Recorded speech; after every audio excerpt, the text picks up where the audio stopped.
From Robert Downey Jr. to Lindsay Lohan, Charlie Sheen.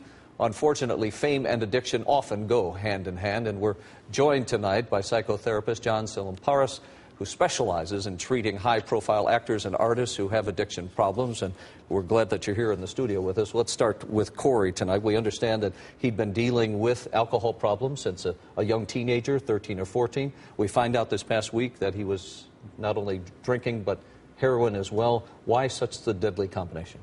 Well, you have to remember that addiction is a very difficult disease to treat on its own. Right. It's serious, it's chronic, and it's very debilitating.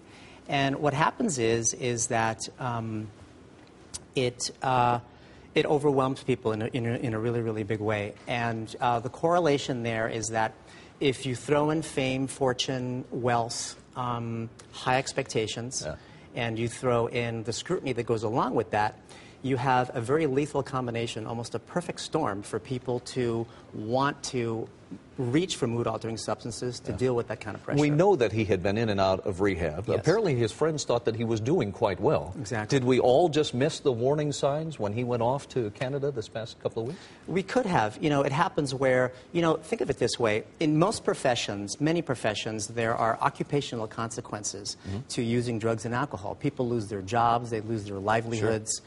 And, but with celebrities, it's a little bit different because there is little or no forfeiture or penalty of your profession that way. So it leaves people much more vulnerable to that, and you have less people holding you accountable for the drug use. Some of the big stars, and we don't want to just pinpoint Lindsay Lohan, but she is one that is getting a new reality show, apparently. When they suddenly come out of rehab, which she is doing, I guess, on July 31st, something like that, and then they're thrust right in front of the cameras for a new reality show.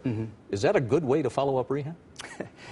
To me, it seems unwise. For somebody with a history of relapse like her, and again, I don't know her personally, but for a history of relapse like her, as well as a history of self-destruction, it would seem that it's not the best idea right now for her to air her public struggles, her personal struggles in a public setting like that. She needs a lot of support now, and she needs to put herself in a position where she can build a sobriety-centered lifestyle where she's not put in these very anxiety-provoking situations. So to me, it seems ill-advised. When we spoke earlier, we were talking a little bit about how some of these folks may be just self-medicating because they've got other possible mental issues, but they don't want to have that out in the public, so they don't go to the doctor. Exactly. There's a lot of comorbidity, as we say, combination between dual diagnosis between addiction as well as depression and anxiety. Right. And it seems easier to reach for the drugs that we can get easily, and they're readily available for celebrities and stars.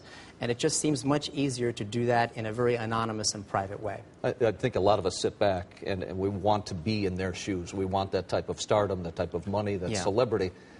Why does this often just go hand in hand with that type of a Here's situation? an interesting point, and Dr. Drew Pinsky has talked about this a lot, and he's always on the mark.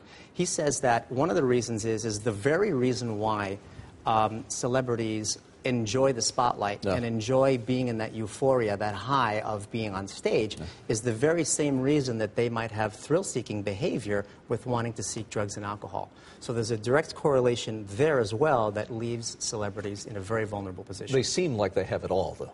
Exactly.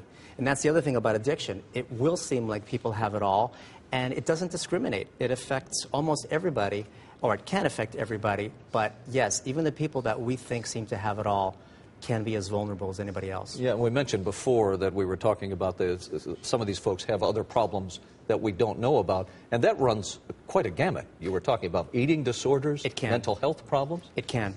It can. And if those are underlying issues which have never been addressed, the self-medication with drugs and alcohol kind of like adds layers on top of it, and then the issues are never really looked at. For parents out there who maybe have a child that is coming up through the ranks now, what should they be looking for so they can get to this before it gets out of hand?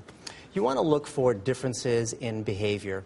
If their school performance has dropped, if they started to isolate from the home, if they're acting differently, if they have anger outbursts and things like that, those are the things you want to start looking out for. And also the change of friends.